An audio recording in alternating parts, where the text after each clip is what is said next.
Ladies and gentlemen, the Gift of Gaming podcast is back after all our technical difficulties, and we're back with a games club. That's right, we're going to sit down for the entire episode and finally talk about Ark Raiders. Play the music.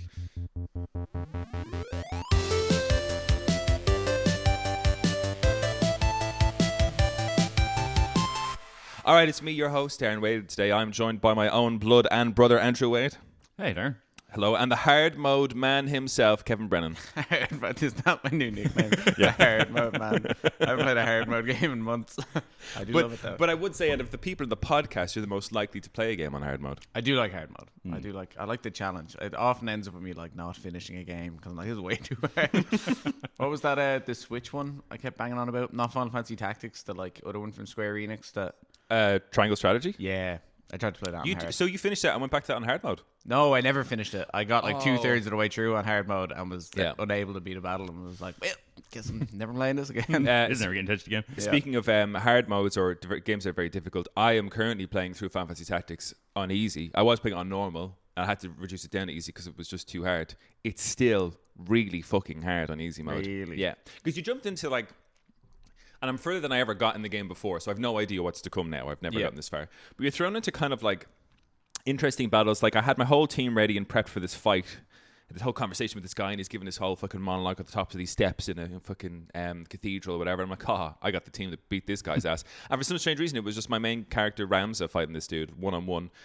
No healing items, no... potions, no nothing. So it was like a who can kill the other person first as quick as they can, and he's just not, my guy's just not good enough to do that. So I was like, well, back to the drawing board. So it keeps kind of throwing these kind of these spanners in the works. Yeah, exactly. And I'm like, fuck, what am I meant to do here? So. I remember, I know we're going to talk about Ark Raiders, but I remember in Final Fantasy X, my first ever playthrough that when I was younger, I never used Kimari because I was like, start with Sphere Grid isn't that good, and I don't know what to do with them. We'll just use the actual characters.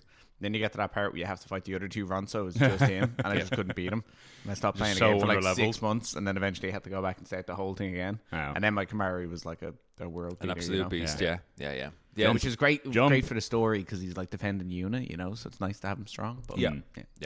And Andrew, dare I ask you playing anything at the minute other than Ark Raiders? I am, oddly enough, because I can't play it all the time because that would just be crazy. Playing the Spider-Man 2. Miles Morales and Peter Parker. And nice. Loving it. Running into a major problem. I like get all the bananas and open all the coins and stuff. And this game has a lot of... I'm going to say something probably that's a bit of a hot take. I care not for the Spider-Man games. That's fine. I think it's superhero games in general. People tend to have a love-hate with. I know the Spider-Man game's well made, but and Graham was the one who was convincing me to play it. Like I have it on the PlayStation, not because I bought it, because we share our profile. He was like, you should definitely play these games. And I played Spider-Man 2 because he was kind of saying, we'll go and you're not going to miss, like the story stuff is fine, like it won't be left behind or whatever. And I played it for about 3 or 4 hours and I was like, nope. No. And I think it was possibly because, as you said, I think as the game was opening up, I was like, there's way too many things here for me to do. As soon as you get access to free swinging through the city, you get like notifications. Oh, this is going on. Oh, this is going on. Oh, this is going on. And all of a sudden, your map just fills with clutter. And it's great for me. I love that kind of, I'm hoovering up all the clutter as I go, kind of thing, and getting all the new suits for dealing. I love that kind of stuff. But the main story is suffering something fierce because I just haven't touching it. Yeah. I will, and I love the main story, and I love the story in general. And really get really behind it, kind of thing. But there's all those things to pick up. Yeah, I think pick them up. I think it was too intimidating for me when I turned it on and be like, no, this isn't the game I want right now. And I've never looked back, and that was fucking years ago. Do you know what I mean? Spider-Man 2's been out for ages, but I've never played them. Only went free on PlayStation there, I think, last weekend. So I picked it up then. I've just been kind of, that's my, if I see people on Ark, I'll jump on Ark. If there's no one on, I'll jump on Ark. Really bored, I'll jump on Ark. And then every now and again, I'll jump on Spider-Man. Nice. To pick up coins. Kevin, are you playing anything else other than Ark currently? No. Just Ark? Oh, yeah. Yeah. Actually, I played a few rounds of the beta of Marathon last night. Oh, what you think? Which is similar to Ark. I like it, man. I didn't play with anyone. I want to play. It's a bit like, I suppose this will tie in. When you start a new game, especially something like Ark Raiders or whatever, where there's such a learning curve in terms of like items and rarity and what everything does and what all your equipment does, what do all the weapons do, what's strong, what's weak, what takes what ammo, how does healing work, what do enemies do, all that jazz. I played like the tutorial mission and it was fine. Then I went into a solo by myself and like got a few bits and extracted, killed some robots, and then got to another one and I tried to open some sort of like chest I had to hack in a room, and then all these really strong robots came in and fucked me up really badly. I was like, well, it's 1 a.m. I'm going to bed. So that's my impression of it so far. It's fun. The like gunplay feels really nice. I had to change some settings, but it feels really nice and feels really crispy. I like a first person shooter. It's got that kind of Bungie, like Halo-y, Titanfall-y, Apex Legends-y. I know Apex somewhat Destiny. Yeah, Destiny, like that. The guns, the sound's really nice, and it's really like the bullets feel impactful or whatever. The color scheme, like you were saying, Andy, is outrageous. It hurts my head. It's neon, right? That's what everything's neon. But it's like, I think I could get used to it. Yeah. I'm just, Arc Raiders is so like realistic, kind of realistic-y and drab in comparison in a good way. Like it's, whereas this is like everything's pink and green and stuff. But the concept's cool. The gameplay's fun. Like I'll definitely play some more of it today. Whether or not I'll pick it up when it comes out. Watch a moment you later on today and see if it's actually any better. Like when you actually know the person playing with kind of thing. So both of you are welcome to jump Chris, on. Chris will be delighted. Yeah, Chris was on with Niall and stuff yesterday, I think, before, well, we were down here. Yeah. And they jumped off. I think Chris was still on, but Niall jumped off before I got home, and I was just... Is it trios? Yeah. Trios. Trios is kind of like the thing. Yeah. It is the thing. Yeah, it is a nice number or whatever. I do miss the option for a 4-player squad, but 4 is kind of a... Sweaty. Yeah, I don't know. It feels like a big number to be dealing with. For now, it does. If to play an Arc, I'm like, imagine having a 4th person to fuck up your game on your team. I'm like, Helldivers. That was 4. Yeah, but it's PvE, not PvP. I suppose that's a good point, actually. Yeah. Well, the extra. Well, everything's PvE for you, but you know. Hey, I'm not the Andy you want to be giving out about. We were playing Catan last night, listeners, and Andrew, who's done nothing but been the friendliest person forever on Arc Raiders, we'll get into that, was playing Catan, and I've never seen someone play Catan in such a strange way. Like, I think my favorite bit was you had the robber to place on anybody's tile, and Kevin was your next. You were close to winning, and Kevin was your next biggest competitor. And rather than rob him blind and stop his production of wood or whatever in Catan, you decided to be like, no, I'm going to place this in the desert and be nice to everybody. Little did you know you robbed Luke, who was in last place. Yeah, that poor guy just got so much shit off me without realizing. I didn't mean to. It was great. It was like, as he was doing it, I kept looking at you, Darren, and being like, he's fit. This guy's doomed. No chance. I'm going to take everything. I'm going to take everything from him. Too kind. All right, Jim, we'll snap into our episode today, which is, of course, a Games Club on Arc Raiders. And to kick us off, I'm going to go around the table and ask us a quick overview. Don't go into too much depth. We'll cover all of our lanes as we go. But a mark at a 10 and your kind of top-level thoughts on Arc Raiders. Who wants to kick off? Yeah, I'll go. I would say I'd be giving it a 9 out of 10. 9 out of 10. I would give it more, but I find that there's... I think you made a good point, Darren. We were talking about it yesterday, is that what they're adding into it isn't really bringing a huge amount to it. That it needs to kind of like to hook people more to bring them in. I know the roadmap's in place and it's got all these great things and great plans, and that might bump my score up as it goes. But with the addition of the Firefly and the Comet, it just seemed, you come across them occasionally, but they don't bring anything new really. There's a bit more terror if you come across a Firefly while you're running against the wind of the hurricane, but it's a very situational thing to come across. But like I said, so far, loving it, fantastic. A few things could do better, and they're definitely need to step up the game on cheating that's going on in it, because I've come across that a couple of times and it is fairly soul destroying when it happens. It's cheating, I think I've only had the misfortune to come across once, and I got all my stuff back from it, which was a nice situation. You get your stuff back, but you only get what you brought in back. You don't get what you've taken out, kind of thing. So, like, I don't know how many times I've come up against cheaters, because I didn't get my stuff back when we ran into cheaters. So I don't know how good their system actually is. Yeah, because I wonder, is the system poor and you didn't get the stuff back, or was the person who killed me and Andrew the only one of that team potentially cheating, so the other two weren't? I'm just shit. It was 1v3. It was 1v3. I wouldn't say I'd call you shit. No, because I know, because one of the games I was playing again like that was purely everyone was chill. I think it was Bird City, which again is just pure chill in the servers I play in, kind of thing. And was going out extracting via the train, got down, and there was a guy. Do you know where the train pulls up? He was in there before the train arrived, but he was shooting and murdering everyone who tried to evac via the train. And like that, as soon as the train pulled up, I was there crawling around. The train pulls up, he suddenly appears in the train, walks out, grabs his stuff, hops back in, and kind of glitches out of the train again into the thing. He's like, nah, Nah. Yeah. Never got that stuff back. I think they are aware of that as an issue They as are, well. but yeah. So 9 out of 10 for you? 9 out of 10 for me. I'll go next, Kev, if you don't mind. I'm going to give it an 8 out of 10.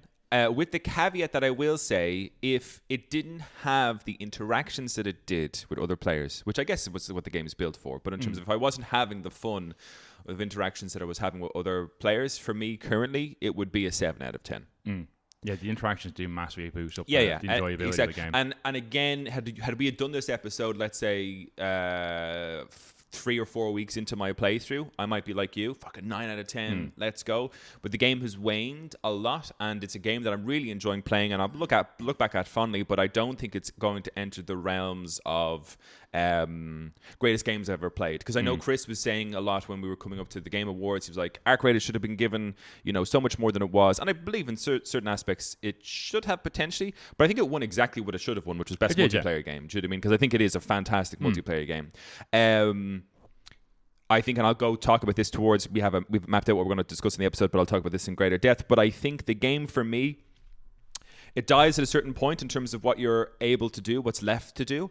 And the only thing it can offer you right now to encourage you to keep playing is to just hit the reset button and go again, which I am not fond of as a gameplay mechanic to keep you tied in. It's like, hey, did you enjoy those dopamine hits? I did. Or would you like all those dopamine hits again? It's like, maybe. I don't know. So that's when we'll get into that when we talk about the end. But I think that's where I'm like, it's a great game, or it's a very, very good game. To me, it could be one of the greats if there was just if we were getting the stuff a bit quicker at the minute. I think, and it's, again, I'm not in game development. I think they're doing a great job in terms of bringing things out, but stuff isn't happening, or the changes to hook me, to keep me going, to make me say, this is a fucking unbelievable. They're not happening quick enough for me. So, Kevin. My score, I think I'm close to an 8.5 or a 9. Like, I'd be similar to you in that now I'm getting to a stage where I'm definitely waning a bit. Like, I'm enjoying doing the trials and the projects, and we still haven't killed the matriarch, which is outrageous, but just because we keep waiting on Niall to do it. So I'd like to do that and stuff. I love the PvP. I really like the gunplay. The interactions are absolutely hilarious. The score, 8.5 or 9. Like, I take your point about being like, it's not doing enough to like keep me hooked, but like, how many hours do you have topside? So this is another interesting thing about the game, which I think is hilarious, but I have 112 hours playing the game topside, which is great. Loads of fun. But I've done the majority of that with people. Like, in terms of, I've gone on solo raids, of course, but I think for me the excitement is to do it with mates. And I think in situations where, like, if people fell off or weren't interested, there'd be nothing to keep me. I wouldn't be, because I know you're a big solo player, aren't you? You love going into the things by yourself. And I love like the social interactions of just not knowing who anybody is or what anybody's like. Yeah, which I think is nice. But for me, the social, going in by myself is kind of like, I don't find that as exciting. For me, it's like the going in with your mates, coming across teams, and especially with lobbies with, like, mixed in with Kev or not, and we don't know who's going to shoot. That's where the fun is for me. I know who's going to shoot first. The going in, the looting safely, and the leaving doesn't appeal to me. So yes, most of my hours. But the gameplay, my total game time is like 206 hours. But my point just being that, like, that in terms of, like, for me, games I've spent 200 hours on are very limited. True. Like, Final Fantasy VII Remake, Apex Legends, like the Halo games, the original Final Fantasies, if you count the multiple playthroughs, that sort of stuff. But, like, not many games, even if you just take the hours I spent topside, I think it's 140-ish, maybe 100. Yeah, 140 or so. I'm sorry, for those who don't know what Kevin means by topside, is that the game will tell us how many hours you've actually spent in raids versus your total time playing the game, because you do spend pretty much 50% of your time in your lobby. At least by my time, it's in the inventory management sim that's built into the game. Yes. I've got about, I think I've 210. So my lobbies aren't too bad, because I think a lot of them are just me pressing free loadout and waiting for it to load into a game, you know?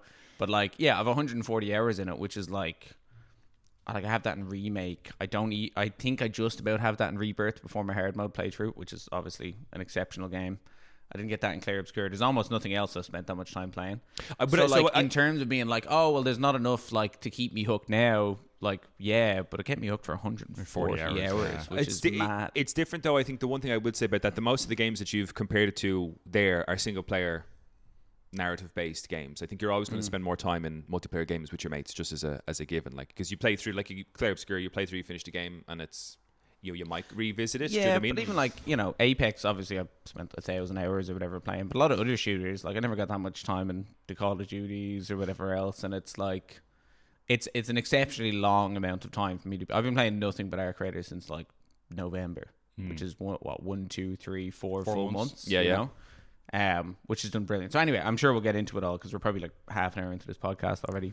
15 minutes, so we're all good. Yeah, we're good. But yeah, I'd say like 8.5, 8.5, 9, anywhere around there. I think is a fair score for the game. Yeah, absolutely. No qualms with that whatsoever. So we'll talk about, I guess, kind of the two main aspects, so people are aware who maybe are listening to this episode and have not played Arc Raiders. The main gameplay loop is this is essentially an extraction looter shooter, with essentially two modes: PvE and PvP, because the game allows for both. PvE is you team up kind of, I guess, with, or not necessarily have to team up, but you're loaded into a map with loads of other raiders, as they're called, and your job is to go loot stuff that you need to go bring back topside to upgrade all your shit. And it should point it out as well that you don't know in any given lobby if you're doing PvP or PvE. That just kind of gets thrust upon you, depending on who you come across. Which to me is the real what would you say, strength in the game, that when you hop into a lobby, you're like, I'm going to kill some of the big robots because I need those things. But there's a tension in the game that the whole time you're doing that, you're like, are they going to shoot me in the back? Am I going to be able to extract easily here? Is it going to be difficult? And for me, I was really excited about this game. I still really am. Like, I mean, like, I think this is a really, really good game. But the excitement for me was this whole PvP thing and proximity chat, which wasn't a thing that I ever really got into before. I wasn't an online gamer per se. And especially when I played Call of Duty, I wasn't on a mic. I wasn't there cursing people when I lost games or whatever else. I did that silently to myself. But it was a really interesting concept that you could go into these maps and team up potentially with people, and if they're close enough to you, you can hear them on proximity chat. You either get on or you don't get on. You agree to team up and take on bigger things or go your separate ways, and that, as I suppose, the main hook for the game is unbelievable and really, really enjoyable. And as we've said on so many episodes, or even when we're like hanging out chatting, we always bring up like, this moment that we had in Arc Raiders, like with these with these people, with these strangers, is quality, I think. Now, the one thing I will say is the way the lobbies are based, which is a very clever aspect of it, is this kind of aggression-based matchmaking is, I think, the term that they've used for it. Yeah, now there's one thing I've noticed. There's an article came out there. Apparently, one of the main devs denied that ABMM is actually a thing in Arc. So now I full of shit. No, yeah, it definitely doesn't work. I listened to the interview with him. So what he's saying is that the people are saying, like, there's loads of things that are taken into account and other things that aren't, that people are wrong about. So, for example, people were saying, if I shoot second, does that? And he was kind of saying that doesn't really, like, if you're in a fucking gunfight with people, that's aggression. If the bullets of your gun are hitting another person, that's aggression. Exactly. Yeah. So I think what he was saying was there are some assumptions that people were making are wrong, but that they are that in terms of how you play the game is taken into account and is putting into other lobbies, but maybe not necessarily in the way that people are assuming it is. And I think he was saying that people are probably going too deep into that, and that there's ways that, like, we've no way to fucking calculate some of these things that you're talking about. Think we are like this isn't So, like, I think it is in terms of you go into a match and you fucking do, like, 600 damage to raiders, regardless of the circumstances. That's aggression, essentially, is kind of what he was, not owning up to, but like leaning in towards. So that if you go quietly around maps forever and just talk to people, you're going to stick in those lobbies, essentially. Otherwise, you can be jumped up. Affectionately known as Care Bear lobbies now, apparently. Or Sleepy Dad lobbies, as we like to call it. Sleepy Dad lobbies. Sleepy Dad lobbies, yeah. So that's me right in, so. Yeah. Which is the nice thing about changing the game, because, like I said, if I hop into games with you, Andrew, you're kind of in the Sleepy Dad lobbies, and it's a loot friendly, everyone gets on, you've got nice interactions, people are helping each other, yada, yada, yada. And then you go, but then we can play a entirely different game. If I hop on with Kev and we go into Stella Montes with a free loadout, and we'll explain what all that means in a bit. But there's essentially kind of two different games going on there, which is another great grab for it, that it gives the option. Which is why I am so terrified playing it with you or Kev or Niall, because I walk into this game and it's like, I will sit here and pretend to shoot the enemies because I don't want to end up in these kind of horrible lobbies. Who is the most aggressive? Niall. Is it Niall? Yeah. Yeah, 100%. Yeah. And you, Darren, you act as if, when I go in with Kevin Niall, it's so dangerous and scary, and innocent old me, Darren. Like, the amount of times we've been in situations, and maybe Niall's the one who kind of pushes you on as well, but we'll be in a situation and the two of you will be eyeing someone up and be like, but we could take all their goop. Yeah. It's such an easy kill. Look at this. We could do this, that, and the other. I'm like, no, guys, they're just innocent. No, it's just let's get on with it. Sometimes the devil on my shoulder, but my stats will speak for themselves in terms of the amount of raiders I've killed or downed are a fraction of yours. And who knows? I think I'm like 50% of what you're on. Who knows what my fraction is of and then what you compare Niall it to mine, which is just fucking nonsensical. With it, you have like killed 15 people in your 163 hours topside now, and 15 players killed. And that was all self-defense. The duality of man. It's insane. It's absolutely insane as a way to go about it. So yeah, so the PvP is an unknown because it's all depending on the players, and of course people come in with different loadouts, strong weapons, weak weapons, which makes the whole battle differently. But before we go too deep into that, we'll talk about the PvE side of things. And so you're raiding the top side, you're going top side to collect loot, but the danger that exists is a thing called the Ark, and there's loads of different kind of Ark enemies. Different strengths. You've got kind of, I suppose, drones in the form of the Wasp, the Hornet, and like, is the Firefly the third? Firefly one? is now the third one? drone, yeah. Yeah. So they pose their own threat. They're kind of flying around as sentries, essentially, kind of looking for people. Wasps being, I guess, generally speaking, the easiest. Hornets being a bit more armored, and then Fireflies being the toughest of the fully three. armored ones, yeah. Each can equally, though, depending on the situation you're in. Like if you're completely ruin you. Wasps have fucked me up way too many times. Yeah, way too many times. So they're kind of the kind of in-air ones. You've got the kind of ground ones, which consist of the Pop, the Fireball, and now the Comet. All of them are kind of like, we call them roly-polies, I guess. These like kind of, they're spherical enemies that roll around. The Pop is kind of a suicidal one that'll just run up to you and blow up. The Fireball is one that will roll up to you and launch a flamethrower at you, and the Comet is now kind of that's the newest one, and that's, I guess, a suicidal one that blows up with a much bigger explosion than the Pop, because that's a kamikaze bomber with like an A-bomb strapped to its back kind of thing. And it's cool. It reminds me of some of the robots from one of the robots from Robot Wars, Sir Kill-A-Lot or something like that. It really has that has that vibe. Yeah. Interesting. So one of the things that make a point at this stage, and this is one of the reasons why I'm kind of like, don't know how I feel about not say where the game is going, but in terms of the Firefly and the Comet were two of the most recently introduced arcs, something I was really excited for, because I think it had gotten, and no, we hadn't fought a Matriarch yet, but from the other perspective of the arc, they had kind of gotten a bit stale. I knew exactly what I was dealing with, and I was a little bit disappointed with the Firefly and the Comet, because the Firefly is essentially the fireball in the air, and the Comet is kind of, he's got that kind of, it stuns you as well as hurts you. It's almost like the Hornet of the ground. I think what got me for those as well is when they said they were going to release a new air one and a new ground one, I knew they weren't going to be big arcs, because that's for April in the roadmap. Yes. They mentioned a new large arc kind of thing. So okay, they're going to be small ones kind of thing. But I get why they put the Firefly in. It's just basically the next armored version kind of thing. So Wasp has no armor, Hornet has frontal armor, Firefly has full armor. Yeah. But I was kind of looking for something that wasn't just a bigger Wasp. So my thing about it was, and I was having a good conversation with Colin about this last night, which is why I was slightly disappointed about this, because when I think of all the world of Arc you could have, I was like, and again, very difficult to develop these things in AI, or how your, I don't mean AI is in the bad AI, I mean like how the AI of the computer enemies work.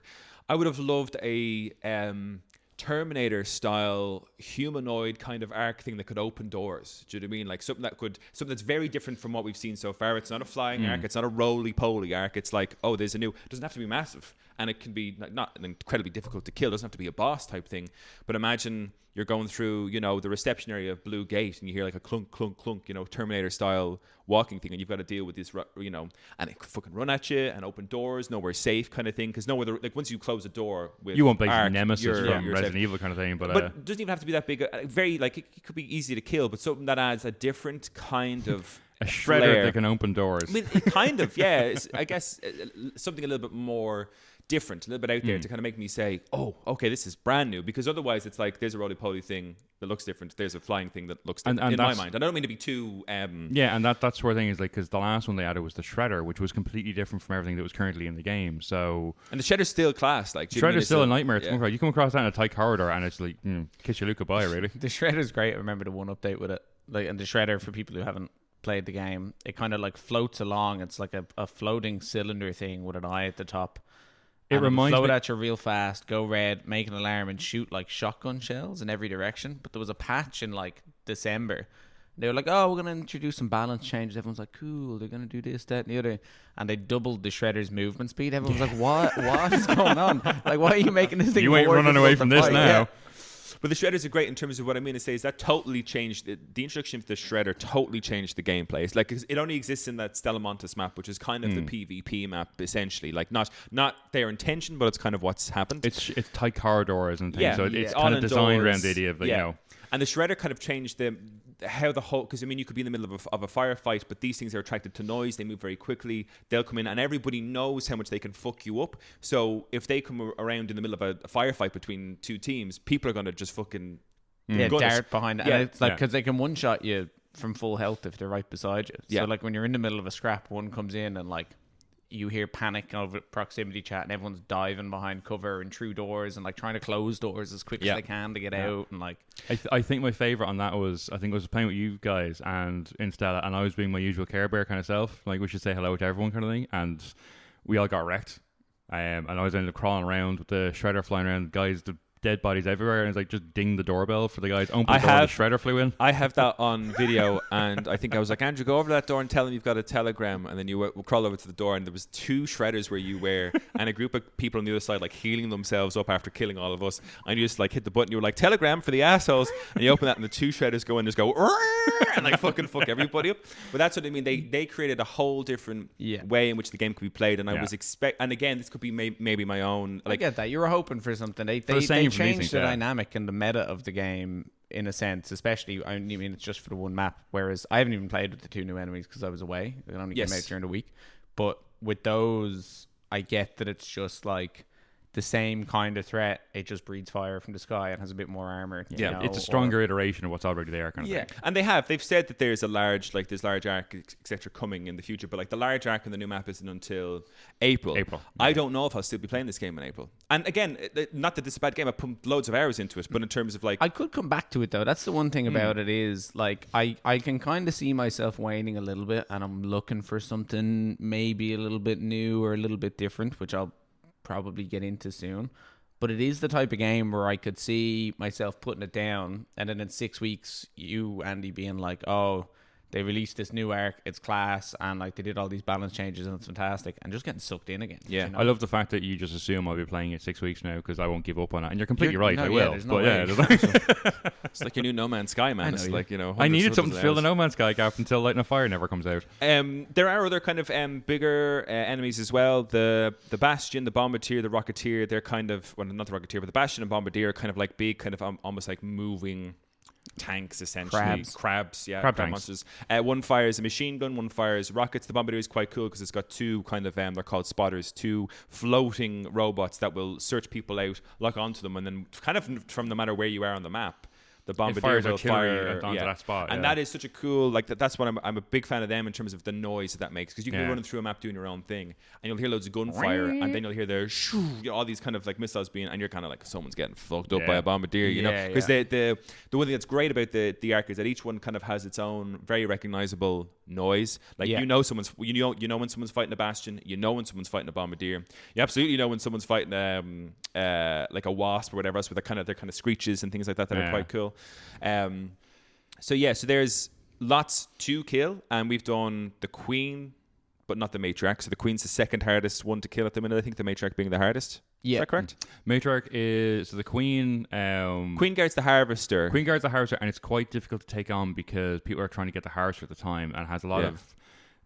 It can move a lot faster than Matriarch can. Yeah, you know, consider like the Queen can cover a lot of ground in a very short amount of time, and all its things are designed to like murder one player in particular. Mm-hmm. Whereas the Matriarch, as it's walking around, it's a lot slower. It's got a hell of a lot more armor.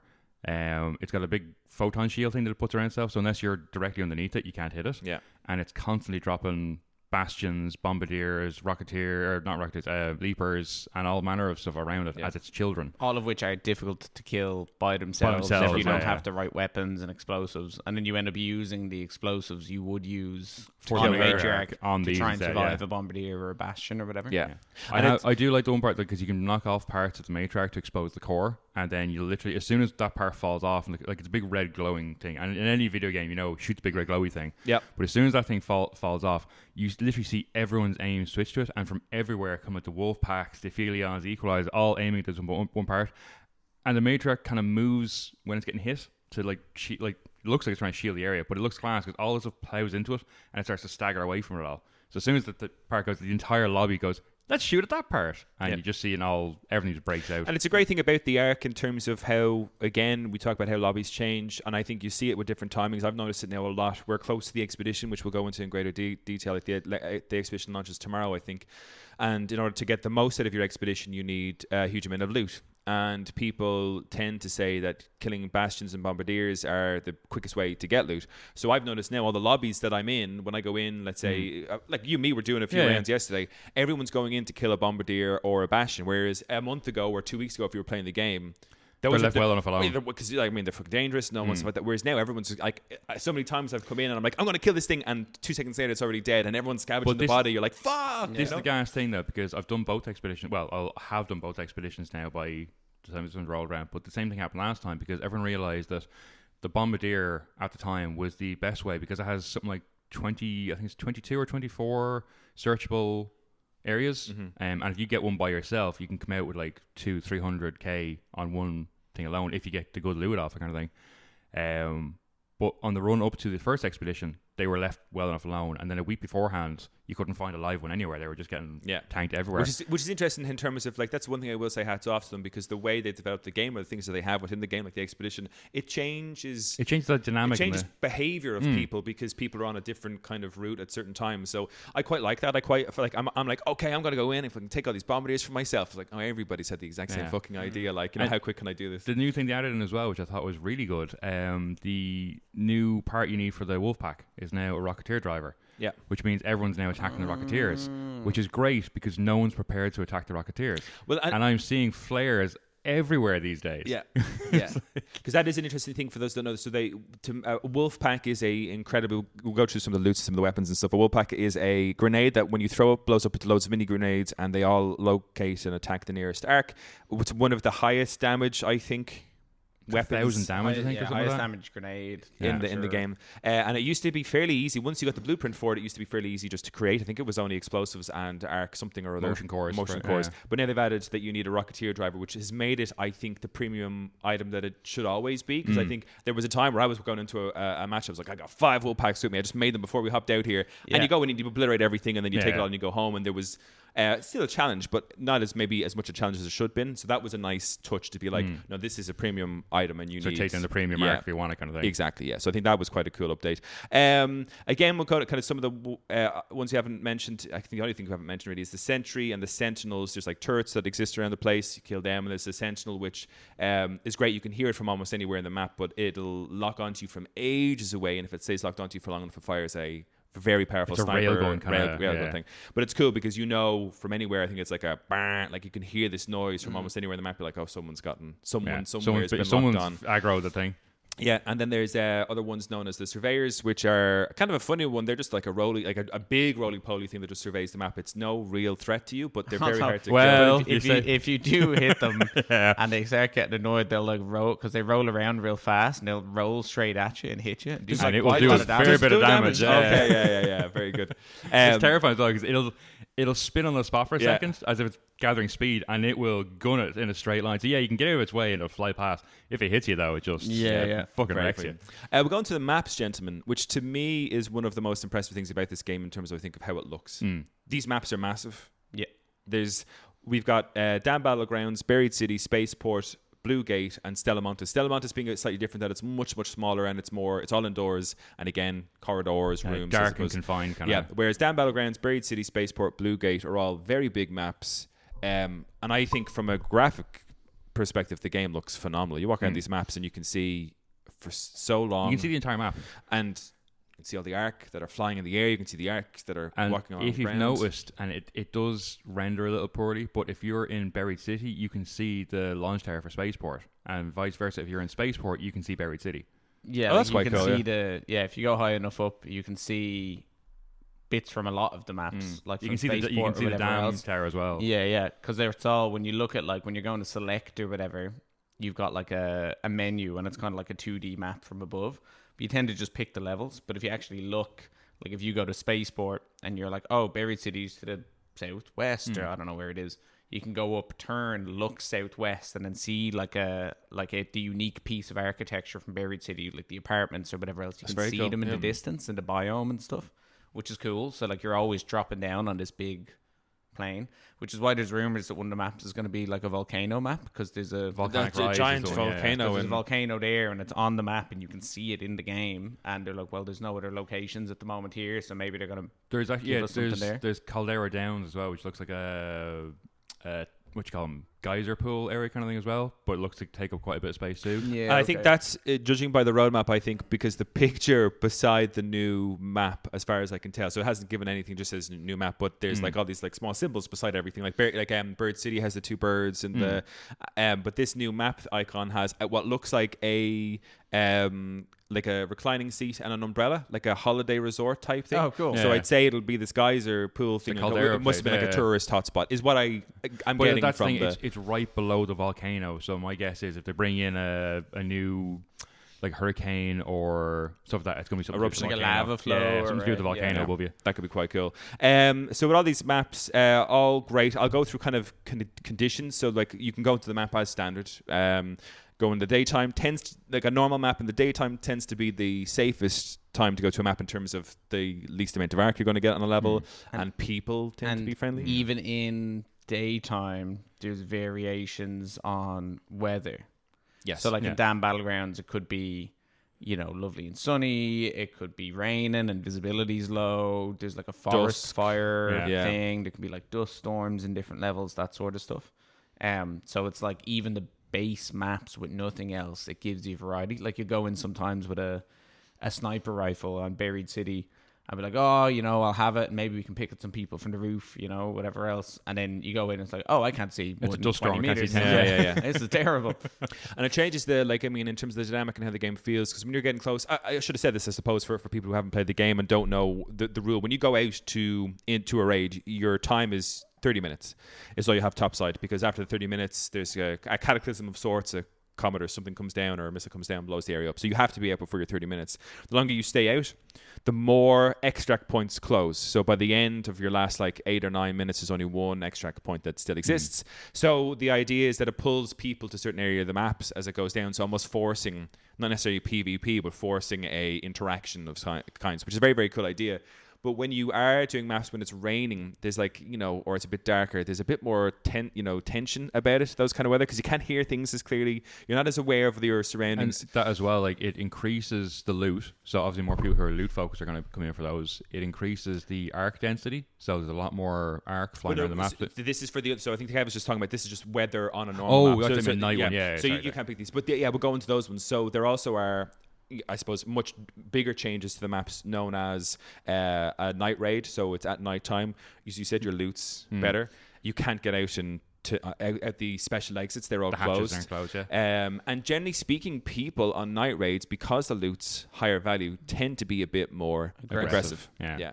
And then, as you said, higher arc things. So there's nighttime raids, which are cool. Again, it changes the whole aspect of it. It is quite cool to see kind of your your stitches, things that will try and find you and pull in other arc to attack you. They're quite visible, and it just changes the whole. More arc around. Often there'll be two Rocketeers flying together, and you're like, we literally just can't fight that. That's just death right there. Yeah, I'm staying away from this. There's a lot of kind of strategy as well as to when you turn your flashlight on. Because there are parts of the game where it's quite dark. You actually need the flashlight, but that lights you up as. I had a great one in there's the loot room, we call it, in Buried City, and I was trying to jump into this room, and the only way to get it is from this one other building, and there's no other way into it unless you open the exit door, and then people could just rush in and out as they please. But this is quite a popular room because it's great for a loot run, and I was trying to get my money up for this expedition, and so I go in there, and it was a night raid in Buried City, so I ran in and I looted the room and got everything, but I heard there was someone running up the stairs across the building. And so I stood still, but I had my torch on. But I was like, well, I can't turn it off now, because if they're at that door looking in and there's a light on that suddenly goes off, it's like they'll know I'm here. So it's like, I'm fucked. And they eventually they threw a grenade in, blew up, and they jumped in after it, and we had a bit of a firefight, but they beat me. But it was a really fun interaction, because I kind of did the whole, sometimes when you're playing around, you play into it, and I was like, I was coughing up blood or whatever else on the mic, and the guy was like, oh, he felt so bad. He was like, no man, I saw your torch and I just thought, I was like, yo, you thought wrong, like making him feel so bad. So he tried to run off and find a defib, came back to me like 20 seconds later. I was like, there's no one around, there's no defib. I'm like, no man, it's all good, don't worry about it. But it was quite funny, because he thought, flashlight on in that room, it's immediately going to be aggression. I'm going to go. Whereas if he had jumped in and seen me and we could have had a chat, it might have been different. But that flashlight set him off immediately. He was like, I'm going to go in there and kill that guy, because he knew there was someone. And it was someone who was just waiting for him, which I was. He knows there's somebody in there, but he doesn't think the person in there knows that he's around, not realizing you can hear footsteps on the terracotta above you kind of thing. And the person in there, like, that's the whole joy of it. Like, they could be friendly, they couldn't be friendly. Like, he might have gone into 2 or 3 games in a row. That's happened to everyone, where you try and make friends and you get blasted and all your shit gets taken, and he sees your light and he's like, this motherfucker's going down. Yeah. I was waiting for him, and he was like, he's waiting for me, but in an aggressive way he's waiting for me, where I was like, oh, I was just scared, Well, you guys don't just call out happy thoughts to the people and everyone just chills? I should have, like, in that moment I should have, because we probably could have had a conversation about it and maybe gone our separate ways, whatever. But it was quite funny. Sometimes you do it though, and they don't answer back, and you're like, oh, now they've like fucking geolocated me from my voice and know what room I'm in. I'm fucked. I didn't bring any mines. I wasn't ready for this. So there's night modes. Electrical storm is kind of, I guess, where it's nighttime, but it's a very heavy storm, and lightning strikes random places. And if you get hit by the lightning, it does serious damage to your shield. Entire shield as well. And again, high loot, no secret exits. And I think that's kind of all for electrical storm. That's kind of the only additional stuff, is just you can get hit by lightning. The lightning, really, Then there was the cold snap, which was introduced in a update in December, and that was where you just have the map is in snow, it's cold. The longer you stay out, the more frozen you become, and after a point you just begin to lose health. And again, increased loot. I think you can get out of the secret raider hatches on a cold snap, because it's kind of daytime, but that added a whole different aspect. Like, if you were in a firefight, like outdoors, you couldn't stay out there for too long, because you're going to get wrecked over time. So again, that was a cool one that changed kind of how you necessarily drove people inside as well, which is another thing. So like, the meta was much more like, I'd always have a shotgun with me just in case, or like close quarters. Every building you went into, you'd be like, there's a decent chance there's someone in here. I love the absolute difference of those playstyles, because when I was playing them, I went in with my quick slots full of medical stuff to help people who are coming out of the storm on such low health. I do that as well, but it's like, but with a shotgun. But in our lobbies, you're never guaranteed that those people want the help. Like, you know. Then we got there's other ones. There's the hidden bunker and lock gate, which are kind of like special modes. For the hidden bunker is a special mode for spaceport, whereby, and this is a really fun one, I think, it's probably one of my favorite ones to do, although the loot isn't amazing. But there's a bunker in the level in spaceport, and in order to open that bunker, there are 4 aerials. It's pretty much north, south, east, and west of the map. Very difficult for you to do by yourself, or if you're on a team of 3, to do it by yourself, because you've got so much distance to cover to turn on all these aerials and open the bunker door. So you kind of have to go into the lobby and hope that people are helping. And I remember one of the first times I did it was a really interesting one, because I unlocked 1 and there was people unlocking the other 3, and it was great, and we all went to the bunker, and I was like, this is my first time in the bunker, this is so exciting. But when we got to the bunker door, it's protected by 2 of the big, like a bastion and a bombardier. Now, you can sneak by them, get into the door, no problem. But what's interesting is the door opens, or the main door into this place opens up to what is essentially a balcony, in this kind of research building right directly behind it. And you are left with a real kind of choice to be like, do I wait for everybody to do the work and I'll wait at the bunker to jump in? Get in ahead of everybody, or do I contribute and get what I can, at the end? Or do you do what I came across the very first time, was do you hide up on this balcony, locked and loaded with 1,000,000 grenades and as much weapons as you can, and when that door opens and people begin to run in, you become like the ass. So this wasn't me, this is the guy that we came across in my match, where he was just blowing the shit out of everybody who was going in and out. And the funny thing about it was that people were so... And I get it. Like, I have been salty in that game. I tend to be like, one of my rules is it was never my loot to begin with, and I always try to remember that mantra so I don't get too pissed. You're just holding on to it for someone else. But exactly, yeah. But the people in this lobby, because we'd worked hard to open this bunker door, people were fucking furious at this guy. There was like 8 people crawling around being like, you motherfucker, I can't believe it. What asshole comes in the lobby, does this? And this guy's just running around being like, punching people, knocking them out and taking all their shit. I got all the loot. Boom. But it's a total legitimate way to play the game. And what you have to understand is you just need to be good enough to not let that person do that. But that's the thing, the devs put that in as a way to play the game. You can't be salty about someone just playing the game as, it's a different way to play it, but it's a way to play it. Absolutely. the devs designed it in such a way that is a way to play it. Yeah. So, yeah. And so that's a great one. And then there's another one, which is the hidden bunker, which is the same kind of style. There's 4 keys that you need to get from 4 different areas of the map and bring them to the central location. Locked gate. Lock gate, sorry. Yeah. The lock gate. And you bring them all to this section, and it opens the gate into this like big kind of underground highway or tunnel. So the thing for that one is as well, that if you play the blue gate normally, that tunnel's already open. Yes. But the idea behind it is that has a lot of good loot in it. And until the gate opens, all that loot that loot hasn't been touched by a single soul.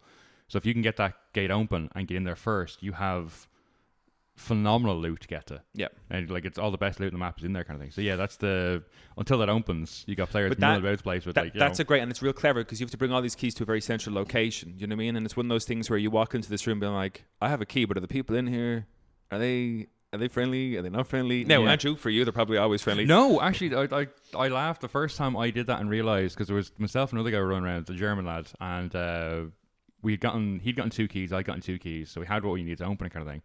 And we're running back in, and there was a load of people waiting at the door. He's like, oh, grand, Jeff, we're good. And he just goes to me like, last time I did this, they killed me and took my keys. I was like, okay, well, I'm not going to kill people because that's not how I play the game kind of thing. And I explained this to him, he goes, I will deal with them. And he runs in and he's there talking kind of stuff like that. And as he's talking, he props a deadline on the ground between all the guys. He's like, no, we're here. We're missing 1 key. So we're just, if you can hang on a second, beep. And bye. And runs. And they're all going, where is the other? Boom. All dead. All flares go up in the sky. And he goes, oh, now we can open the gate. It's like, I feel so dirty. Yeah. I was a part of something that I don't approve of. Yeah. Like, and then we got in, put all the keys in, ran down, and he shot me in the back as soon as he got to the door. Yeah, that's and the thing was like, I'm sorry, but I need this loot. It's like, that's fine, man. That's great. Yeah, that's okay. But I love those kind of interactions. But yeah, you got this thing with the locked gate, whatever it is, that you go in together and can get really good loot in this place. Although it becomes, as you said, that it's the reception, isn't it? And the underground reception is the reinforced reception. Reinforced is reception, like the PvP spot in. Blue It Gate. also has amazing loot, but it's like tight corridors, a bit like Stella. Yeah. And it's always like, even in friendly lobbies, you run by and you can hear people dying down there. Yeah. It's like, I'm not. But guys, that's my loot run. As I showed you, were you there that time I opened up the red room? Yes. Yeah. That's my loot run kind of thing. But it's even on the friendly lobbies. Care Bear That's lobbies, where it's the risk still, is. yeah. And the worst part about that is that door only opens and closes from the outside. So you'll run in and start looting it, and you hear the door shut behind you, and all you hear from you is, you drop everything you have, including your guns, or I'm not opening this door. It's like, how do you know I'm going to drop my guns? I'll hear them hitting the floor. I was like, shit. Fair.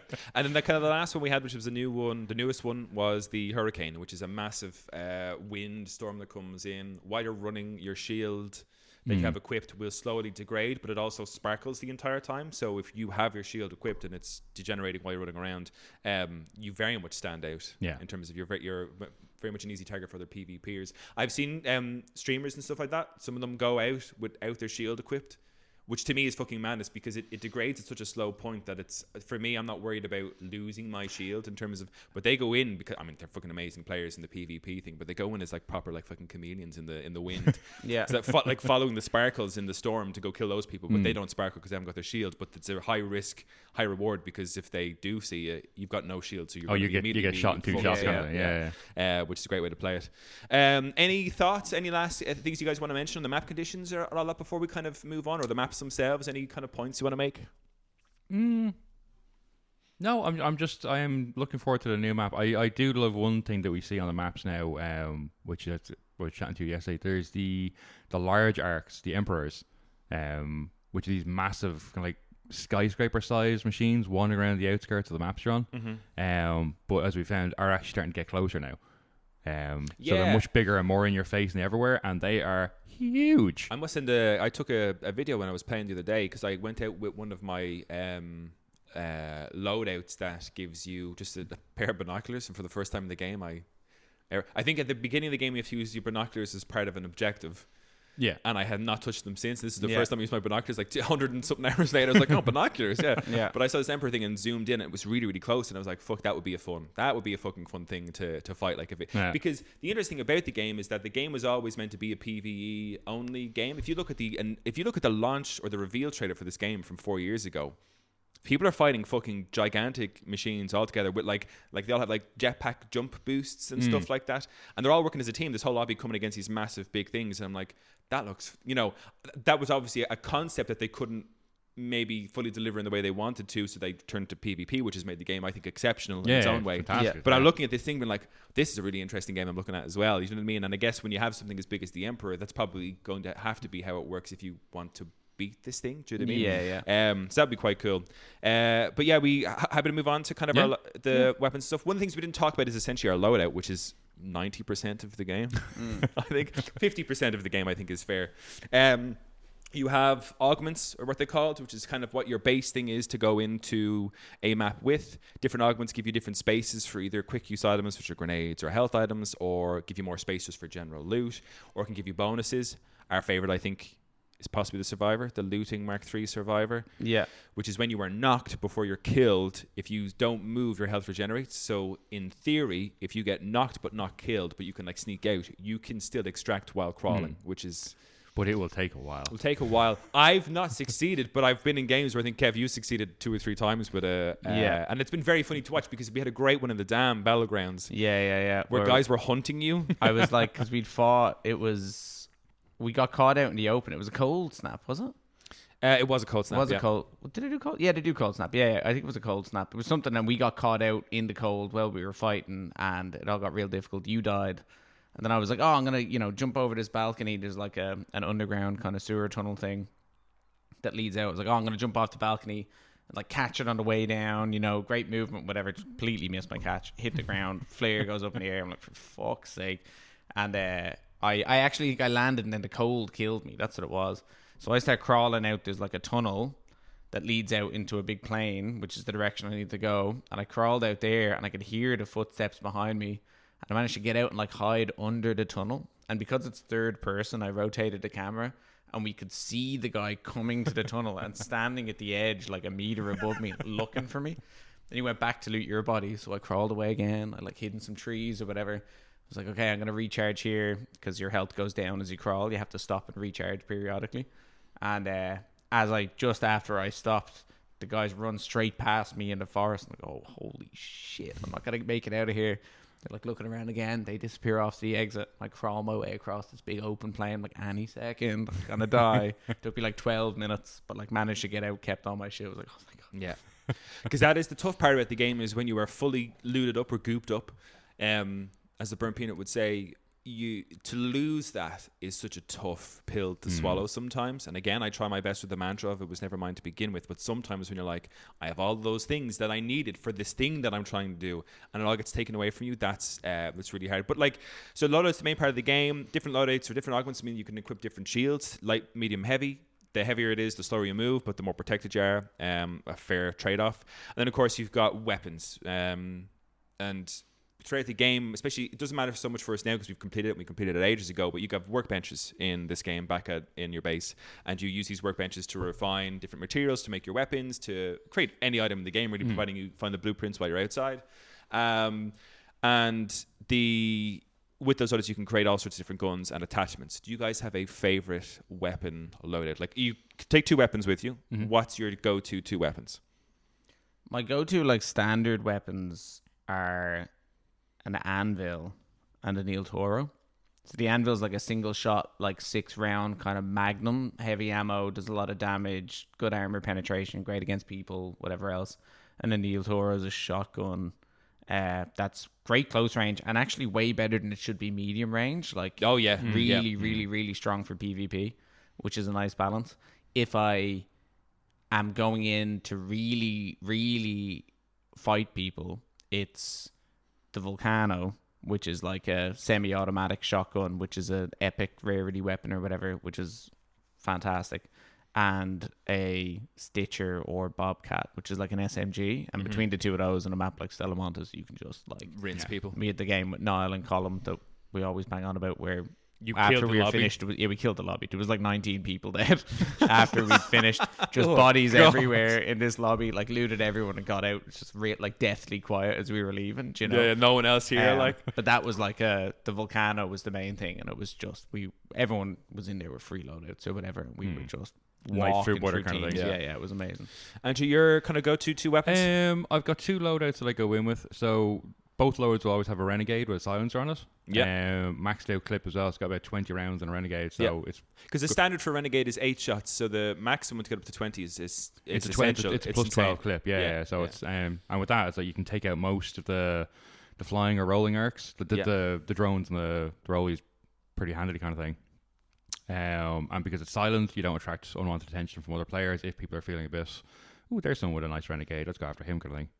And then if I'm doing it in a game where I'm just looting, I'll take a Venator with me. Also silenced, just because I like my little ghost game. You can't silence a Venator. Oh yeah, you can't. Oh no, sorry. So what is a? You can only put the clip or put a clipper, the like front mag, Brick. not a stock, like a grip thing. grip. Yeah. Yeah. A grip and a mag is all you can Grip put in mag. the Venator. Yeah, Because that's why it ends up being. That's why it's so PvP heavy. Because it's like you can't silence it, but it's really good against players. Yeah. But if And you're that's- using it against Arc, you're just telling the whole map we are. Because everyone Yeah. knows what a Venator sounds like. But that's what it's for. There is if I'm just looting to guard my loot, that's what the Venator is there Yeah. for. But again, I mean, I only use it in self defense. I don't purposely go hunting players as my knockdown count shows. Yeah. And then the other one is obviously the same Renegade, but I'll bring in a Hull Cracker if I'm going after the Arc. Yeah, which is kind of like a grenade launcher essentially, but it only blows up if it hits robots. Only blows up if it connects to the robot. If it hits the ground, it's not going to blow up. If it hits another player, it's like getting hit with like a teabag. It does nothing to them. Yeah. And then like it used to be a case I'd bring, because I had before when I was the first expedition, I had the blueprint for the Equalizer. Yeah. I think I brought my last one out. I think you guys were on that game. So this is the funniest thing, because one of my funniest memories, and again, this is what the game is about, I think, is all these funny memories of playing the game. You hopped onto a lobby with me and Kev, and where now again I'm guilty of this with a Tempest. I'll get onto that one in a second, but like you came onto one. Was it with an Equalizer that you had, or the Aphelion? It was the Equalizer. Equalizer. In Spaceport. So like we're in Spaceport. We're in I would say at this stage, based on your matchmaking and our matchmaking, probably a 50-50 at best. Yeah, for what we're going to get lobby-wise. Aggression versus kindness. And, you know, it's this thing of like when we're playing our matches, it's all dead quiet and we don't want to alert anybody to our thing. And you're like, hey guys, do you mind if I take out this Rocketeer? Hey guys, do you mind if I take out this Bastion? And anytime you take out your Equalizer and some grenades and create all this hubbub and explosions, and all you can hear this Equalizer going boom, like this really like loud gun, very recognizable for what it is. And all of a sudden these guys start attacking us and you're like, what the fuck are they doing? I'm like, you've been blasting an Equalizer for 15 minutes. Yeah. What I do love about the Equalizer as well, like it's a beam weapon. So any other gun you fire, it's like a shot or a grenade or whatever going to the sky. With this thing, it's literally a giant arrow in the sky pointing to the exact location you're currently sitting in. Yeah. Which never bothers me on the PvE lobbies, because, you know, everyone's going, oh, that gun's amazing. That's so much fun. That's cool. Can you take this down for me? Sure. Whereas in this lobby, it was a case of I was firing it, and the next thing I know, my sniper rifle just fucking pings off my head. Someone's sniffing me like, I want that Equalizer. Like, you know? Yeah. And there he is, right there where the glow is coming from. Yeah. This man with one of the most valuable guns in the game that is terrible PvP, and he's just standing in the open shooting at robots. Like, because in every other lobby I'm in, it works perfectly. It's like taking candy from a baby for them. Like, oh, you know? it was, yeah. And So the worst part was, because of the amount of loot I had on, or kit I had on me at that point, when they started shooting, I was like, you know, don't make me go down. I'm full of chocolates. Because I'm just like lugging my way across. We did get away from that, actually. We did, yeah. Like, it was close though, because we got pinned down for ages. But we had the other funny one, Kev. You and me were doing one, and because certain weapons are very recognizable, and the Tempest is like a submachine gun or a machine gun essentially that you like very an assault rifle, like but epic, like purple rarity and really good PvP. Yeah, very recognizable in terms of the sound. And I hadn't taken it out at all yet. Like I was just using my anvil on Arc to make everyone around, and I was like needed to reload my anvil, but I was getting hassled by 2 wasps. So I was like, take out the Tempest, and we hadn't been bothered by anybody. We'd met 2 separate teams and they were friendly, and we were like, this is such a great lobby. Like everyone's been so kind and nice. Like what a change. And I'm just above the swamp on Damn Battleground, so could be people in there you don't know. So take out the Tempest. I'm like, you mince these 2 wasps. I'm like, oh, excellent. And then literally the moment I stopped firing, I hear stop, soup, and like all the shots come at me. I'm like, oh yeah, okay. It is literally just a call to arms, essentially, this Tempest thing. So that's another great thing about the guns, is that there's these people know they can almost smell how rare your stuff is. Yeah, but that's the thing. Every gun has a very distinct sound to it. So if you know a specific gun, you know what to listen out for. Going, oh, that guy clearly has an anvil or a Tempest or a Equalizer. Like some numpty that brought in that one. Yeah, it's very good. And like there's loads. The utility in the game is great in terms of the grenades or zip lines that we move through levels. Your door blockers, you can go through a door and block up behind you. Trigger grenades, the things that you can throw in them. It's like we can never cover the game in a podcast. No, There's never. So much variety, so many items, so many different ways to play. The interactions are so interesting. The way the different items interact with each other and with players and with Ark. Yeah, and how players use certain things as well in situations. It's just brilliant. Like it's so like hiding behind a door and setting up, mines, blah blah blah. Or like Burnt Peanut had a thing recently. We called it the whatever wall, where he'd set up like a barricade kit, which is like a portable wall you can put up. But then on the front, he'd set it up like a meter from a door, and then put like 4 explosive mines on the front. So the moment someone opens the door, all these mines come flying into their face and explode, But like, those are the things you can do, and people get really creative. And like sometimes you get killed by stuff where you're just like, you know what? That was one of my favorites was the pulse mine. Setting up a zip line to the top of this really tall building, and you place a zip mine or a pulse mine down, which kind of it doesn't harm you. It's just a shockwave. When I was watching a clip of some guy being like, "Okay, I'll place a pulse mine here, and I'm going to fire my shots off a little bit and attract some attention." He does that, and literally like 30 seconds later, you can hear someone going zzz, like coming up that zip. But because he's placed the pulse mine on the side of the zip line, when your man lands down, the pulse mine goes off and blasts him off the top of this building, which is a massive drop. And you just see him going off, quiet for a second, and then like a flare going up, like and it's all this kind of wacky way to fucking ruin people's days. Like I saw one streamer doing it there as well, where he had that same pulse mine. So you go up the zip line into the control room for the tower on Spaceport? No, Dam. Oh, Dam Battleground, sorry, yeah. So you go up to it, and there's the door there, you go through and things, but we don't need put the barricade after the door, put the pulse mine on the front of the barricade, and you'd put a breaching thing on the door as well. And then on the other side of it, so before doing this, you'd put explosive mines on the wall opposite you. So as you come up there, so player comes up, misses all the explosive ones, starts breaching the thing. As soon as he opens that, he gets launched backwards by the pulse, hits the explosives, they fly him forward, and the impact of the barricade kills him. And your man just walks up, loots him, resets, sits back in the corner, and it's like, and now we wait.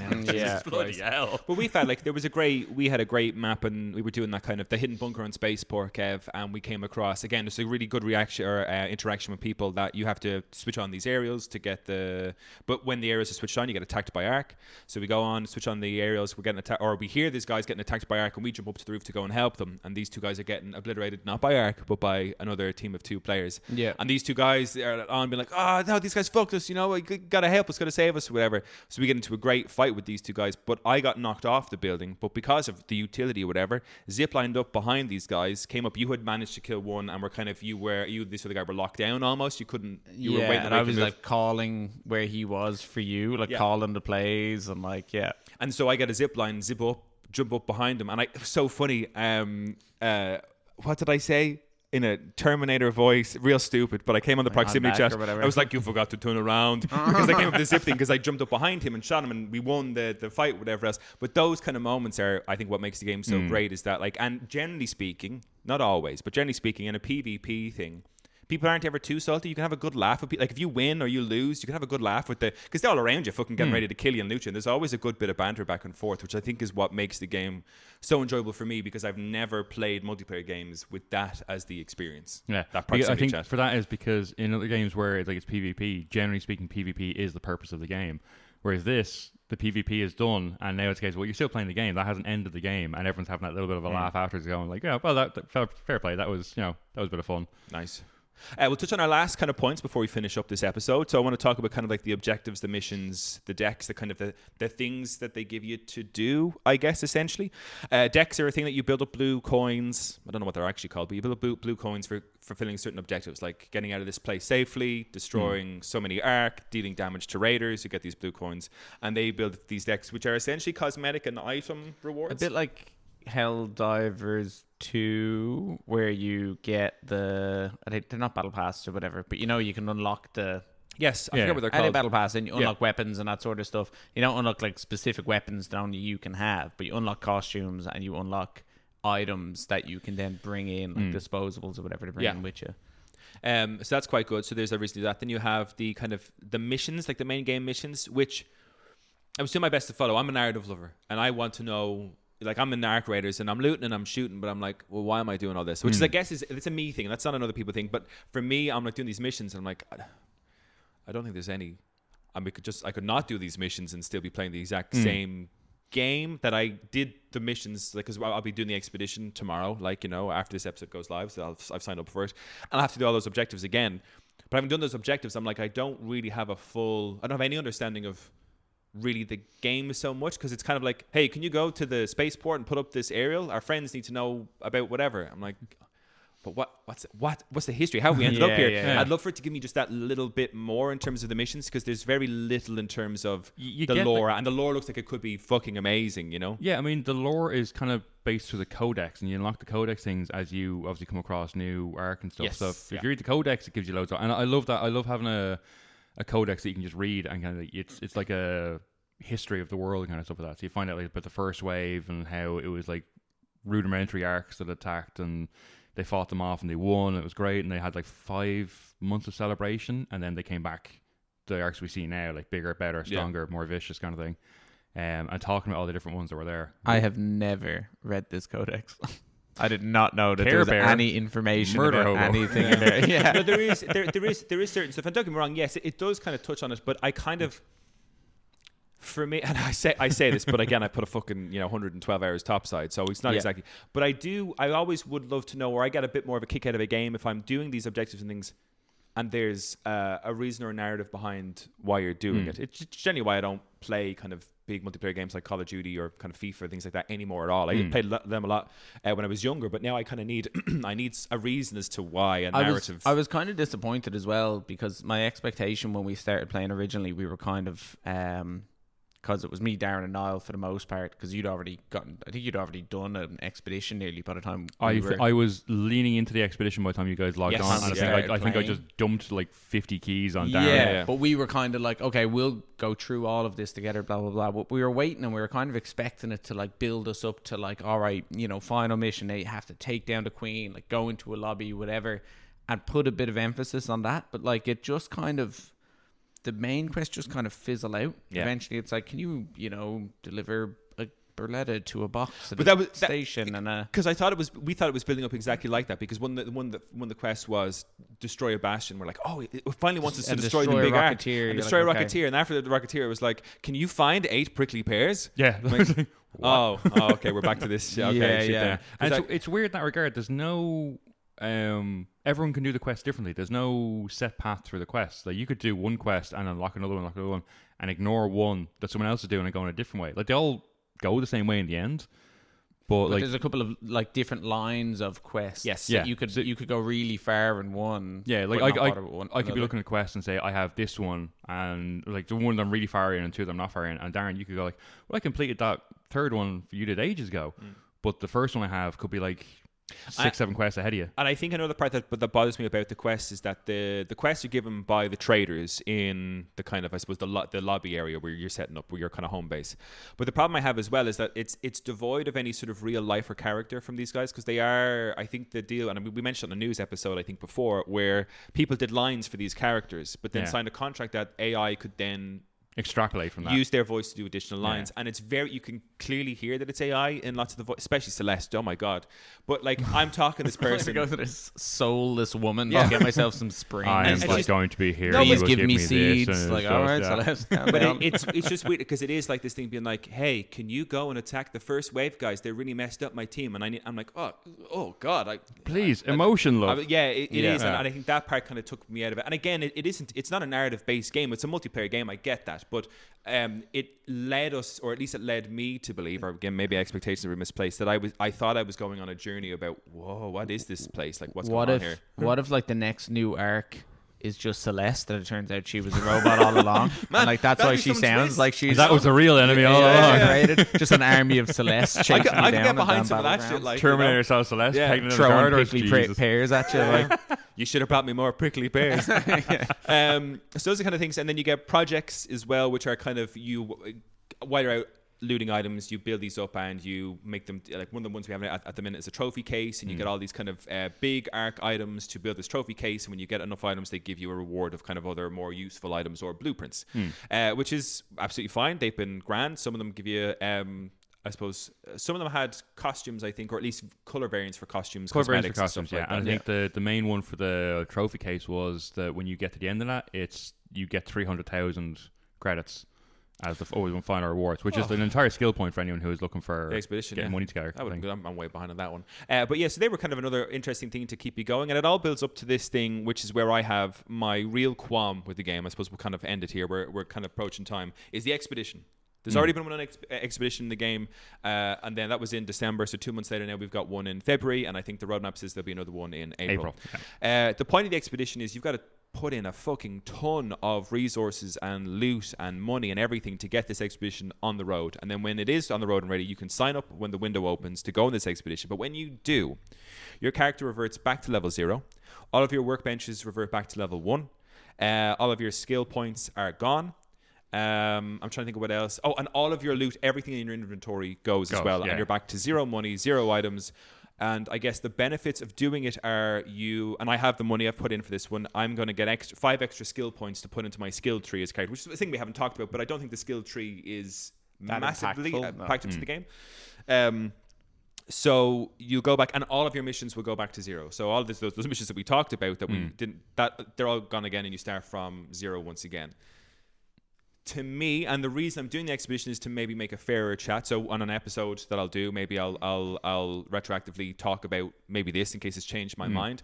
But my opinion on the expedition is a lazy development tool to say we don't have content, or we won't have content for a while because we're working on it, whatever else. So why don't we get people to do a hard reset, a prestige mode essentially for Call of Duty fans out there, and you'll lose everything, go back to 0, and go get it all over again, guys. And here's 5 extra skill points to sweeten the deal. And to me, that's a massive problem that I have with the game, is that's your end game choice. And I think I look at that though as well. It's a case of they want this game to go for like 10 years. They've said like that's their plan, to have this game run for 10 years and all the updates. There's only so much meaningful shit they can bring out on a regular basis. Like if they're planning over 10 years and updating as they go kind of thing, I get why they put the expedition in. It's for those people who aren't purely just happy with the game itself. If you want to go back and get that dopamine hit and get all that stuff again, actually have a purpose to doing it, it gives you that. Yeah, it does reset your stuff, but I mean, I did it the first time. I enjoyed going from scratch again because you know where all the stuff to get for the workbenches is now. You know how to get like the best guns and stuff, and you know where to kind of look for stuff. You know where to find everything now. First time you're doing the workbenches, you're like you don't know where half the shit is. Now you do, and it's the same stuff required. And you know what quests will give certain blueprints. Like I know if I go with Tian Wei, I'll get the Hullcracker blueprint, and that and the Renegade are all I need because that's how you play the game. Basically my two things. The Loot Mark II blueprint you get pretty handily as well. I think there's a quest too. So everything I need is through the quests or through the workbenches. I don't need to go blueprint hunting. I don't need to do I can get everything I need, but it's the enjoyment of doing that again and actually having a goal to shoot for. Yeah. Whereas at the moment, my goal to shoot for is apparently giving you 450k worth of kit and watching you huddle your way across the map. It was pretty funny. It was pretty tense yesterday, I have to say. He gave me the last of my money, but I was so over encumbered that when I used all my stamina, it wouldn't recharge. Like I was more than double what my weight would have done. So I was just walking to this thing, and I was like, if anybody sees me, like we were doing Bird City, and there's me like chugging ahead, and I turn around and I can see his name, but I can't see him because he's moving at snail's pace. I think you were 3 times over your weight capacity. Yeah. So stamina wouldn't even, unless I wouldn't recharge. It wouldn't recharge. So I was just kind of walking afraid. So Kev, what's your opinion on the expedition as a model to, I suppose? I understand why they do it. I think one of the big explanations for it that I was reading about is that when you have a game that's an extraction shooter or whatever, you end up in a situation where you have people who have, like Peanut or whatever, like 80 Bobcats or 100 Bobcats with all the kits and blah, blah, blah. And it devalues guns in the game's economy and has them like pop up too often relative to how they want them to be. So they need to have a way to reset, which I understand. I get the appeal of redoing everything like you were saying, Andy, with, I can go and get all this stuff again and it's a bit easier and blah, blah, blah. I think part of the appeal for me was going and doing all that with you and Niall originally. And I would kind of be more inclined to do it because it's a multiplayer game for me if I was to do it with you guys again.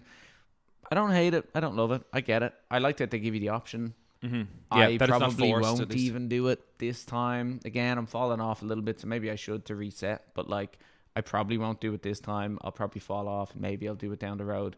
But it seems like people who are doing it like you, Andy, are enjoying it. And like, I don't think, you can be like, oh, well, it's lazy development or whatever. But also, if they're giving you 60, 70, 80 hours before they give you the option to reset, they've done a pretty good job. Yeah, if you're paying if you're paying 40 quid and you're getting 80, 90 hours out of a game, yeah, man, that's great. And then you do a reset and get another 80, 90 hours out of a game. Like, you've got how many hours in the game now? I've got, well, in terms of actually playing the game, 112, I think, or something like that. But my worry is, and this is why I've done the expedition, and I won't know because it only opens tomorrow, I think, by our time. 7 a.m. tomorrow morning. And then I'll log on and I'll see what I feel. But there's a part of me that's worried that this will kill the game for me. That I'll log on, I'll look at this, and I'll be like, I don't want to do this all over again. Like, in terms of, I will set it aside until we get like a new map and a big arc, and then I'll come back then. I think probably come back then as I'll have nothing. So that could be again, I think, like, oh, fuck. So I'm interested to see when I switch this on, do I enjoy this as a process, or am I very much like, I made a terrible mistake here?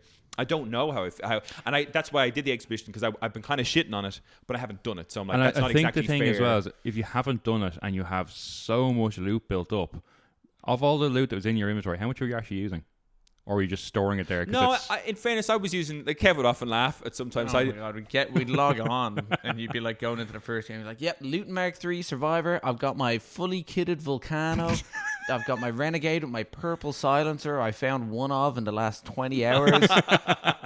I've got 7 wolf packs, 3 deadlines. We're gonna go kill Bastions, and we just get ruined immediately. I'm going in with like a Loot Mark 2, an anvil, and a Stitcher, being like, I'm not fucking risking that shit. Yeah. The value of my my fucking inventory going into a match would be like 140,000. But you are right in that, like, it's good to use it. Like, I've got the 9 Volcanos or whatever I've had built up, but I'm bringing them in now on games just to be like, fuck, man, if I lose it, it makes no real material difference. But to me. You've had 9 of them, you'll get another one in no time. Like, especially if we're playing, like, I keep handing off my Volcanos to you because I don't like the damn thing. Which is great, because now I have 9. But like, and I get the appeal. Like, I'd nearly consider grinding today and doing an expedition as well, just to see what it's like. I'm only on level 4 though, so I'd have to do some.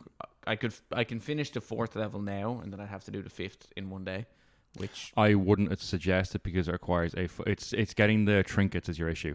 So you'd be able to probably put it with your Volcanos, that would cover you for the guns. Oh no, I have enough to finish the 4th level. Is that where you're putting all the trinkets and guns and? Yeah. Oh, okay, and then the 5th level is, I don't know what the 5th level is. You just did it. What's in the 5th level? I did it a while ago. Fuck, what is the 5th level? We're not just doing it, the Bastions and stuff? Is it just like a certain amount of money? So when you complete it and you get to level 5, and level 6 is just, you finish level 5, and level 6 just is essentially, the expedition is ready. There's nothing to do on level 6. Yeah. But when the window opens, which it did like 2 days ago to sign up for the expedition, it tells you you've got X amount of money in your inventory and in your ATM, essentially, like the extra money you have. Yeah. That is equating to 2 point whatever million, which when you do the expedition will give you 2 skill points. If you want the 5 skill points, you need it's 3 million now. They dropped it was 5 million for the first expedition, so it's 3 million now. And I was kind of saying to Andrew was that I didn't want to do the expedition unless I was maxing out. I was like, because if I do this and I get 2 skill points, and again, 5 skill points, did the skill points really matter that much? But I was I want to do the expedition and max out what I can in order to do it, to make myself feel a bit better about it. So I can't remember what's on level 5, but level 6 is just telling you expedition. If you're doing the one where you're putting the guns in and putting all the stuff in, that's the last one before it finishes. But it's that, and then I need a certain value in my inventory to get points. No. So when you hand all that stuff in, that brings you to the last stage of it, and then then it's just passive money. So I could do that immediately, but I probably won't have that much left over. Like, I can definitely finish all of those now because I have my ducks or whatever, but I won't. Then I won't be able to. I'd have to get to 3 million today. I mean, maybe I'll just go in and murder a load of bombardiers. I wouldn't be too worried, because like I did the first expedition, obviously when it was 5 million, and I managed to get 3 skill points, so I missed out on the last 2.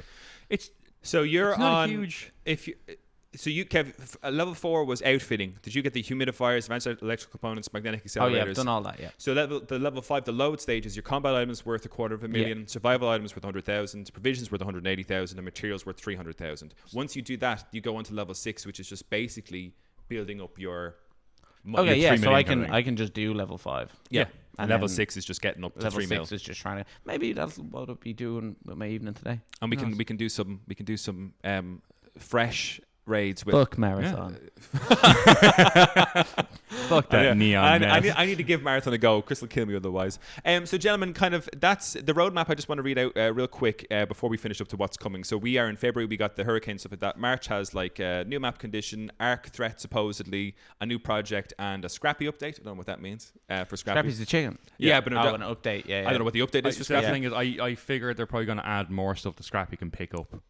Possibly, yeah. So more items. It might be a case where you can get like blue level stuff or green level stuff instead of just the white level stuff. And then in April we get the new map. April's kind of the big update. We get a new map in April. We get a new large arc in April, a new map condition, and then the expedition window, the third expedition window, will open in April as well. And then as well for the new arc as well. Do you see what everyone believes the new arc is?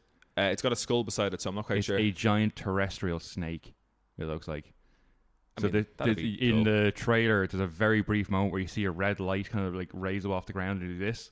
Like I'm making a snake motion with my hand. Kind of like, for people who can't see me making a snake motion with my hand. You see a red light kind of raise off the ground and make a very kind of wavy thing and that thing. And there's a very vague outline, and everyone's kind of figured, that's going to be like a giant fucking. That'd be cool. Terrestrial snake that just which would be quite class as well. And I think to finish the episode on the closing, unless anyone wants to add anything before we kind of close out. No, I could talk about this shit for hours, but we're like an hour and a half in, so hour 20. We'll finish up here. I think it's safe to say that all of us, regardless of we've recommended to all of our friends, all of them who've popped on, who I did think would be interested in this and didn't think would be interested in this kind of game, have all loved it. Yeah. It is a great multiplayer game. Give it a go, especially if you have friends. Like I played my first few games. Was like, if you don't have friends, I'm into shit. Well, but if you do have friends, it definitely helps to go through it with people and be learning together, because the learning curve can be steep, Yeah. But it's brilliant. Recommend. Yeah, you got solid. And fairness, I'm going to say, I said 8 out of 10. I'm going to move that to an 8.5 after our conversation today. I realized it's been a little bit harsh. I don't think we're talking about. I'm like, it's a pretty good game. And then everyone can join me in my Care Bear lobbies, and we can all just have a good old time and just shoot equalizers into the sky. Kevin, thank you so much for joining me for this episode.